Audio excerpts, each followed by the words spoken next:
বাংলাদেশের গণতন্ত্রকে যদি সঠিকভাবে আগামী দিনে সুসংগত করতে হয় এবং পুনঃপ্রতিষ্ঠিত করতে হয়, তাহলে অবশ্যই আমাদেরকে সজাগ থেকে একদিকে বিচারের ব্যবস্থা চলবে, আরেকদিকে দেশ গড়ার কাজে চলবে। এখানে হলো বিএনপি এবং আওয়ামী লীগের পার্থক্য। আমরা দেশ গড়ার কাজে নিয়োজিত থাকবো, কোনো স্বার্থ নাই, কোনো চাওয়া পাওয়ার নাই, স্বার্থ একটাই, আমরা দেশটাকে নতুন ভাবে গড়বো, যেভাবে নতুন ভাবে আপনারা আন্দোলন করে সংগ্রাম করে দ্বিতীয়বার স্বাধীন করেছেন। আমি লক্ষ্য করছি এত কষ্ট, এত সিদ্ধতের পরও আপনাদের মুখে কিন্তু হাসি আছে।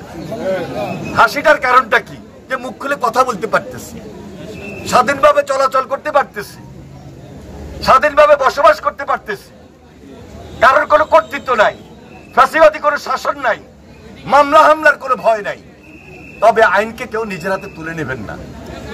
হ্যাঁ, তারা যখন ছিল এই ফাঁসিবাদী শাসক, এই কর্তৃত্ববাদী শাসক আপনাদের উপর অনেক অত্যাচার করেছে, অনেক নির্যাতন করেছে। প্রতিশোধ দিবেন না, প্রতিশোধের ভাষা হইল আইনগত ভাবে মামলা হবে। বিচার বিভাগ মামলার দায়িত্ব গ্রহণ করেছে বা করবে, সে অনুযায়ী বিচারের রায় হবে। আইনের মাধ্যমে আপনারা সবকিছুকে মোকাবেলা করবেন। সর্বোপরি সব কথা হলো রাজনৈতিক ভাবে আমরা তাদেরকে মোকাবেলা করব, কিন্তু আইনকে নিজের হাতে তুলে নেব না। এই ব্যাপারে নিশ্চয়ই আপনারা সজাগ আছেন। বারবার এই কথাগুলো আমি বলি।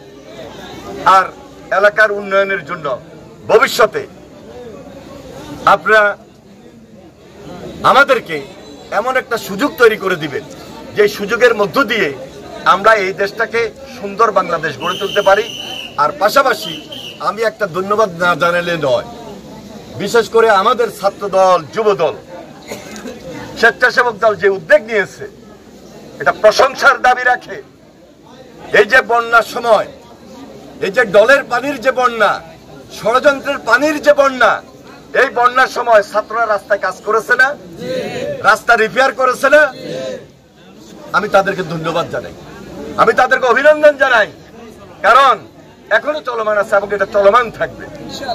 তাহলে চক্ষু শিবির হবে, পুনর্বাসন হবে, রাস্তা মেরামতের কাজ চলবে। এটা আমরা ইয়াং জেনারেশন, আমাদের ইয়াং জেনারেশন এটা কাজ করতে সক্ষম এবং তারা দেখিয়ে দিয়েছে। এই কাজ চলমান থাকবে, এই কাজ অব্যাহত থাকবে। এই জন্য তাদেরকে আমি ধন্যবাদ জানাই এবং অভিনন্দন জানাই। বেশি কথা বলছি না, প্রিয় সাংবাদিক ভাইয়েরা, আপনারা কষ্ট করে এসেছেন, আপনাদেরকে আমি আন্তরিকভাবে মোবারকবাদ জানাই। সাফ কথা, আমরা জনগণের পাশে আছি, জনগণের পাশে থাকবো, আত্মমানবতার সবাই। যেভাবে আজকে এই যে HMBD ফাউন্ডেশন এগিয়ে এসেছে, বাংলাদেশ জাতীয়তাবাদী দল যেভাবে উদ্যোগ গ্রহণ করেছে, তারেক রহমান সাহেবের নির্দেশে এই চলমান কাজ শুধু এই ইউনিয়ন নয়, প্রত্যেকটা ইউনিয়নে আমরা এই কাজ অব্যাহত রেখেছি এবং আজকেও 3টা ইউনিয়ন আমরা যাব।